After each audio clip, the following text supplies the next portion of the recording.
Pada pertemuan kali ini kita akan membahas tentang non-muslim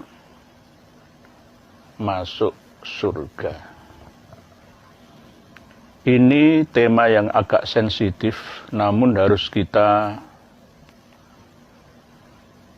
terima ya, atas dasar open mind. Ya baik, shalom, salam damai sejahtera Bapak Ibu Saudara sekalian yang saya kasih dalam Tuhan kita Yesus Kristus. Video tadi kita lewatkan, itu adalah pengakuan dari seorang ustadz di dalam kajiannya yang sangat luar biasa. Menurut saya ia sangat cerdas sekali, kemudian memberikan satu edukasi buat kita semua. Ia mengatakan bahwa non-muslim masuk surga. Pertanyaannya, apakah Islam itu masuk neraka atau masuk surga? Kemudian ia mengatakan bahwa kita harus open-minded atau membuka hati atau pikiran kita untuk melihat bukan hanya di dalam agama Islam saja, tetapi lihat keluar ya. Ia kemudian mengambil beberapa contoh seperti negara-negara Eropa yang non-muslim tetapi saat ini sangat maju, bahkan sangat nyaman di dunia ini. Ya, hidup mereka dibiayai oleh pemerintah dan bahkan hidup mereka sangat nyaman. Itu adalah negara-negara non-muslim yang perlu menjadi contoh bagi kaum muslim, teman-teman ya. Nah, ia kemudian mengatakan dengan jujur bahwa ya, jika teman-teman mungkin tidak terima dengan apa yang dikatakannya atau apa yang di kajian ini, silakan saja berdiskusi. Karena ini bukan teori, tetapi ini sebuah fakta yang terjadi dan menjadi realita dalam kehidupan kita. Ya, oleh karena itu teman-teman, saya akan ajak kita, mari kita simak bersama-sama. Jangan skip videonya, ikutin aja dari awal sampai selesai, karena ini sangat menarik untuk kita bahas bersama-sama. Ya, langsung aja kita tonton videonya. Pada pertemuan kali ini kita akan membahas tentang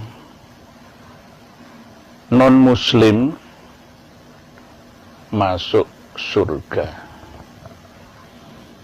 Ini tema yang agak sensitif, namun harus kita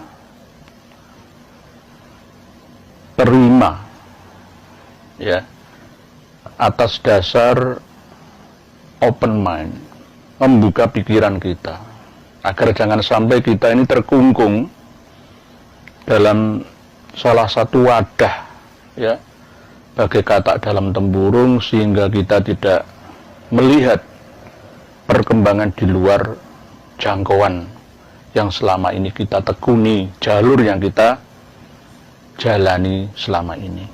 Tetap sebagai umat Islam harus berkeyakinan, percaya diri bahwa inna dina indallahil Islam.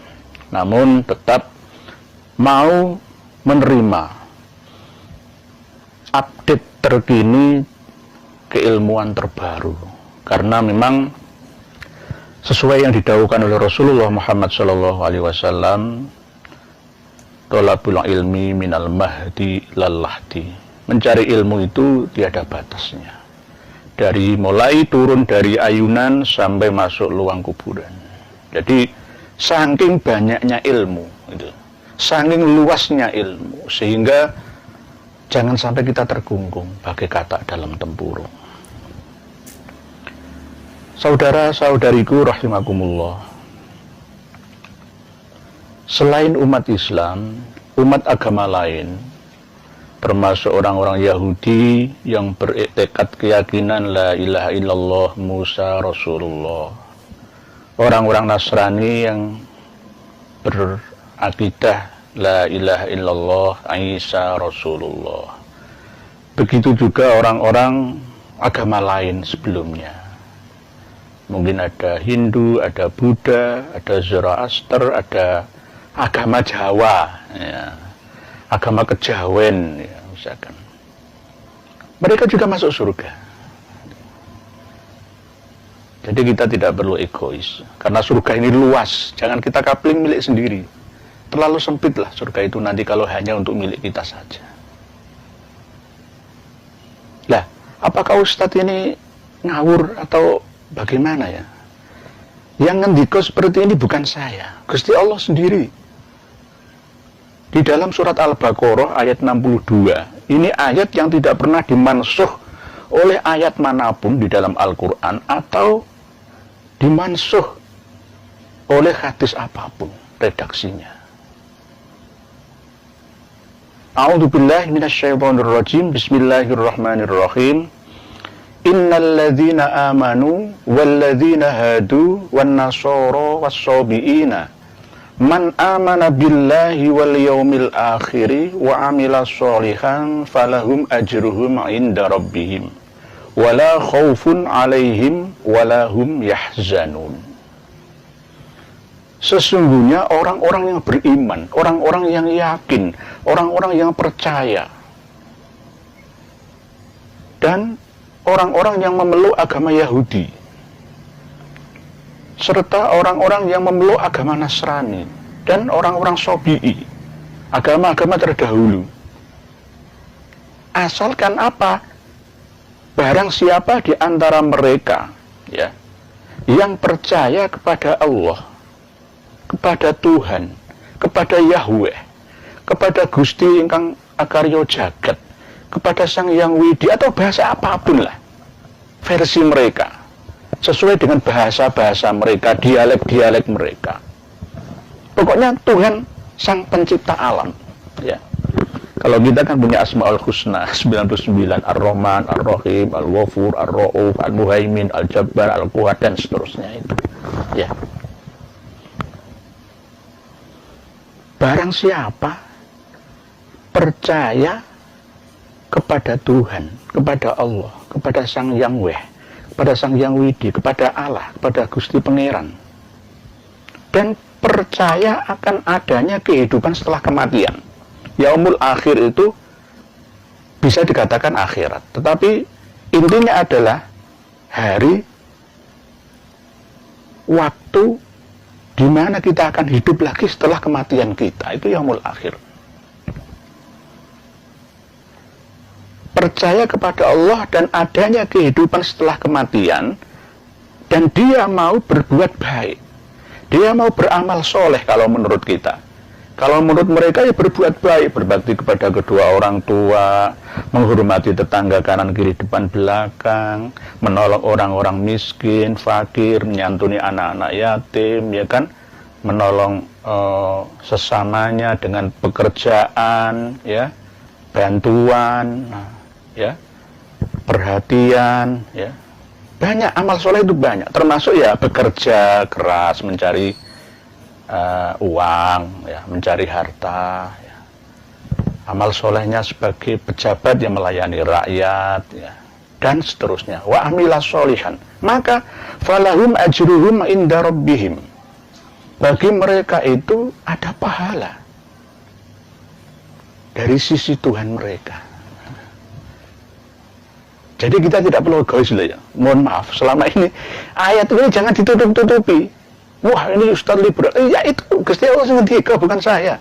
Ini kita bukaan supaya apa? Umat ini semakin tercerahkan gitu loh. Semakin cerdas itu. Semakin cerdas. Mungkin ini bisa booming sampai ke seluruh dunia nantinya, ya saya akan siap, asalkan dengan dialog-dialog yang didasarkan dalil, ya. Saya berbicara fakta, jangan teori saja. Wa amila sholihan falahum ajruhum inda rabbihim, mereka berbuat baik itu juga dapat pahala, gitu loh, dapat pahala. Wala khaufun alaihim wala hum yahzanun, dan nanti setelah dia mati, dia dibangkitkan lagi di bumi ini, dia akan hidup yang makmur, tidak perlu takut, tidak perlu susah, gundah, payah dalam hidupnya. Ini janji Allah. Surat Al-Baqarah ayat 62. Jadi jangan wah Ustadz ini nggak pakai tafsir. Ini ayat yang muhkamat ini, bukan mustabihat. Dulu itu saya waktu masih mondok, saya lebih percaya kitab kuning daripada Al-Quran. Saya semakin dijauhkan dari Al-Quran. Karena apa? saya harus memakai iktibar takbir-takbir dari kitab kuning.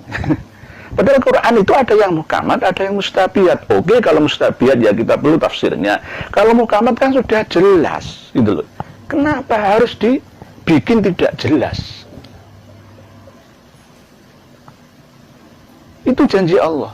Buktinya saat ini, ya kan, yang makmur hidupnya, yang bahagia, ya hatinya di kehidupan sekarang ini, di surga sekarang ini, mayoritas mereka. Apakah mereka non-muslim itu tidak islami? Justru mereka perilakunya, peradabannya itu lebih islami daripada kita. Lebih islami daripada kita. Mereka menghormati orang lain. Ketika mendapatkan pencerahan ilmu terbaru, informasi seperti saya ini, dia perhatian. Tidak langsung ngelepeh, alah. Kita biasanya kan begitu. Kita menyepelekan, sering menyepelekan hal-hal yang kecil itu. Padahal ilmu yang tinggi, ilmu yang besar itu dimulai dari informasi ilmu yang kecil-kecil, yang sepele-sepele itu. Kebiasaan mereka selalu an-nadzafatu minal iman, menjaga kebersihan, standarnya, hidup yang layak, yang sehat itu seperti apa. Mereka lebih mensyukuri nikmat Allah daripada kita, gitu loh. Daripada saya, ya mungkin panjenengan lebih tahu akan kapasitas panjenengan sendiri. Tetapi secara global ya, justru standar hidup layak, bahagia sekarang ini banyak diraih oleh negara-negara yang non-muslim. Ada satu penelitian World Happiness Report, itu meneliti setiap tahun. Tahun 2022 ini, negara yang penduduknya, rakyatnya paling bahagia sedunia itu ada 5 besar dan 20 besar. Indonesia itu nomor 87. Indonesia nomor 87. Saya sebutkan satu persatu ya. Negara yang rakyatnya paling bahagia dan sejahtera, makmur sentosa, itu satu negara Finlandia. Nomor 2 negara Denmark. Nomor 3 negara Islandia. Nomor 4 negara Swiss, yang kemarin anaknya Kang Ridwan Kamil, Gubernur Jabar itu masih dicari sampai sekarang, hanya di sungai Swiss itu ya. Dia mau kuliah ke sana, survei dulu. Yang kelima negara Belanda. Ya. Dulu negara Belanda itu pernah jajah kita, lalu mereka mengambil negara Kertagama dari Nusantara kita ini, diadopsi ke sana, malah dikembangkan di sana menjadi negara yang makmur, bahagia. Lah, standar kebahagiaannya ini dari sudut mana? Dari sudut harapan hidup sehat sampai umur panjang, 88 tahun. Jadi 80 sampai 88 tahun, harapan hidup sehat dan umur panjang. Karena apa? Jaminan-jaminan sosial semuanya tersedia oleh pemerintah, diperhatikan di sana itu. Jadi apa yang disampaikan oleh Ustadz tadi itu adalah pengakuan yang jujur keluar dari lubuk hatinya, di mana harus ia mengatakan demikian. Karena apa? Ia melihat bahwa orang-orang di luar daripada Islam atau non-Muslim hidupnya nyaman, damai, bahkan mereka jauh daripada ujaran kebencian, jauh daripada hinaan fitnahan. Tetapi kalau umat Islam sendiri atau polemikus-polemikus seperti para mualaf-mualaf yang sering kali kita dengar, kehidupan mereka tidak pernah nyaman, saudara. Tidak pernah tenang kalau mereka tidak mengajarkan agama orang lain. Selain agama mereka, mereka tidak pernah membaca Al-Quran mereka tidak pernah membaca kitab suci mereka, atau membahas tentang Allah mereka, Tuhan mereka. Tetapi yang seringkali mereka bahas adalah Tuhan orang lain, iman orang lain, kitab suci orang lain. Inilah merupakan kebobrokan mereka. Jadi karena itu Ustadz ini menurut saya sangat cerdas sekali. Ia kemudian membuat satu perbandingan ya. Karena apa? Kita tidak boleh menutup pikiran kita, menutup hati kita untuk hanya belajar di dalam agama Islam saja, tetapi harus belajar keluar dan melihat situasi dan kondisi yang terjadi di luar sana. Iya, sangat luar biasa teman-teman. Jika video ini memberkati, Jangan lupa subscribe, like, dan share video ini sebanyak-banyaknya. Kiranya Tuhan terus menolong dan memberkati kita.